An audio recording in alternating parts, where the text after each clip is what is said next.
Olha, lá nos bastidores do poder em Brasília tem uma bomba relógio e ela está prestes a explodir. O palco disso tudo? O Supremo Tribunal Federal. Tem uma delação premiada ali que, nossa, não é só para expor segredinhos não.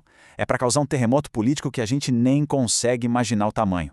E para a gente ter uma ideia do tamanho do problema, basta essa frase aí. É isso. Dependendo da resposta, Alexandre de Moraes está ferrado nesse jogo. Simples assim. Uma frase que resume um jogo de vida ou morte que pode simplesmente selar o destino de um dos homens mais poderosos da República.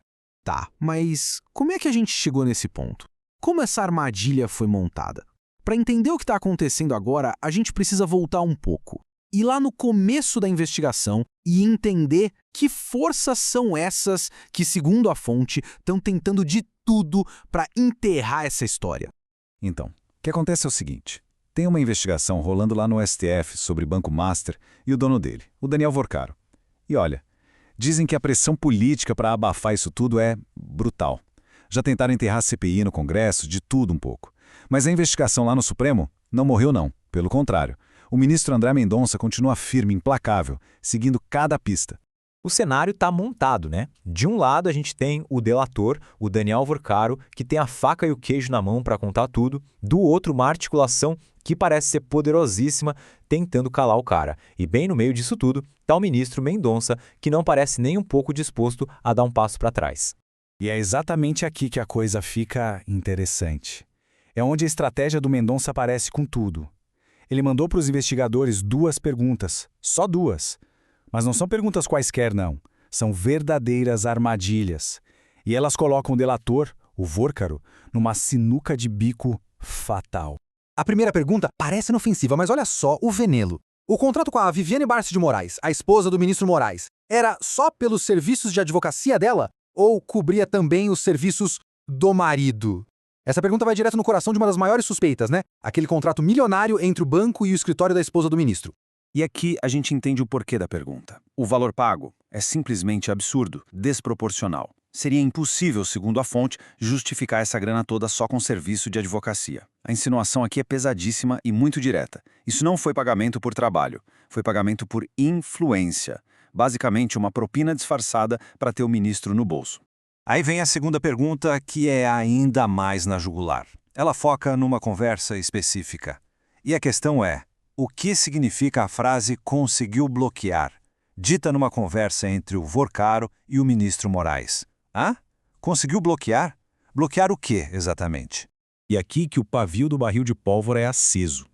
A suspeita é que o Vorcaro, prestes a ser preso, teria pedido para o Moraes, olha só, bloquear a operação da polícia.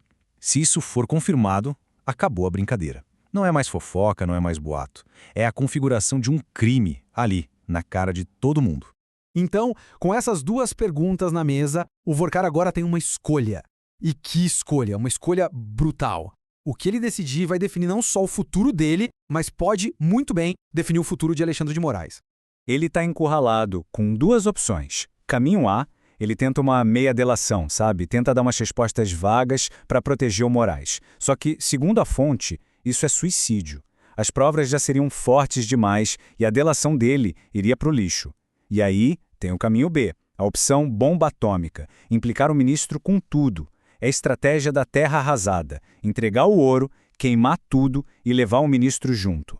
Essa frase aqui resume perfeitamente o que seria essa segunda opção. A outra alternativa é enfiar o pé na jaca, queimar o Xandão com vontade e torcer para dar uma merda tão grande que o Vorcaro consiga sair. É isso. Sem meio termo. A ideia é causar um escândalo tão, mas tão grande que o sistema não tenha outra saída a não ser aceitar o acordo deles só para tentar apagar um incêndio. Beleza? E se o Vorcaro for pro tudo ou nada? Se ele escolher o caminho da exposição bomba? Bem, aí as consequências legais podem ser, para dizer o mínimo, devastadoras. Vamos ver o que poderia acontecer. É muito simples. Se o Vorcaro responder sim para as 2 perguntas, o jogo muda completamente. Aquilo que era só fumaça, suspeita, vira fogo. Um incêndio. E o que sobra é um crime muito, muito bem definido. E o nome desse crime é corrupção passiva, artigo 317 do Código Penal. É basicamente o seguinte: um funcionário público que pede ou recebe uma vantagem que não deveria por causa do cargo que ele ocupa. Pensa bem, Um contrato superfaturado em troca de, sei lá, impedir uma prisão?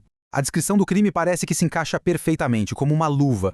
E a pena base para esse crime não é pouca coisa não. São 12 anos de prisão. 12! Só o número base já mostra o tamanho do problema e a gravidade de uma acusação dessas. E calma, que não para por aí. Se ficar provado que o funcionário realmente agiu, ou seja, ele de fato retardou ou deixou de fazer o trabalho dele para impedir a tal da prisão por causa da propina, a pena pode aumentar em 1/3. A conta só sobe. O que nos leva a essa observação final, bastante ácida da fonte. Seria muito poético, não é, se Alexandre de Moraes fosse condenado a 17 anos de prisão por isso. É, uma ironia do destino que deixaria uma marca com certeza.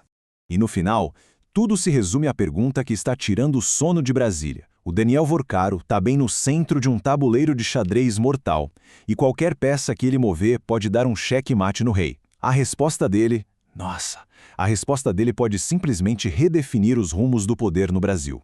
A única certeza que a gente tem é que, qualquer que seja a escolha, vai ser uma explosão.